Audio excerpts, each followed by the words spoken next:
আলাইকুম। আসসালামু আলাইকুম।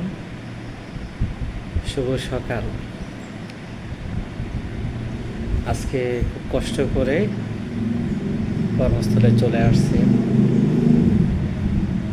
14 তারিখ অনেক লম্বা সময় ধরে প্রায় 200-250 কিলোমিটার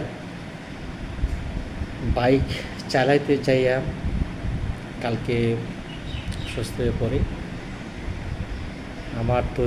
আমার ঘরে একটি হসপিটাল একসময় ছিল, সেই হসপিটালে যাই।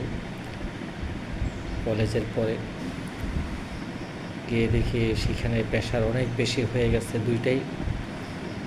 উপরেরটা 160, নিচেরটা হয়ে গেল 90। অসম্ভব খারাপ লাগতেছিল। রাত্রটা খুব কষ্ট হয়েছে, সকালবেলা কষ্ট হয়েছে। পিছনে মেরুদণ্ডে এবং কোমরের অংশে মারাত্মকভাবে ব্যথা করতেছে। খুব কষ্ট নড়াচড়া করতে, তবু কর্মস্থলে চলে আসছি। একটা ক্লাস করে আবার চলে যাব। কয়েকজন ব্যক্তিগত ডাক্তার, আত্মীয় ডাক্তার, তাদের সাথে কথা বলেছে।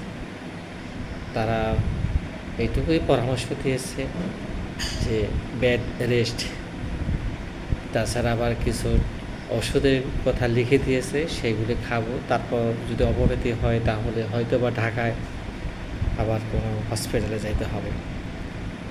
তাই এই অসুস্থতার মুক্তি পাওয়ার জন্য আমার শুভাকাঙ্ক্ষী যারা আছেন, যারা হিতাকাঙ্ক্ষী আছে, তারা আমাকে মন ভরে খোলা দিলে দোয়া করবে, আল্লাহ দোয়া কবুল করবে। বাবা মার দোয়া কবুল করে। নিঃসন্দেহে আমার বাবা মা নাই অনেক আগে মারা গেছে, ওনারা অসম্ভব দোয়া করে গেছে, যার কারণে আলহামদুলিল্লাহ ভালো আছে।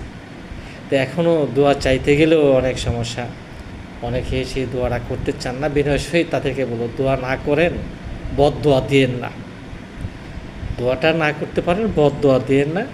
মানুষ মানুষের জন্য, জীবনের জন্য। সুস্থতা আশা করে আমি সকালের শুভেচ্ছা এখানে শেষ করছি। আল্লাহ হাফেজ। আসসালামু আলাইকুম।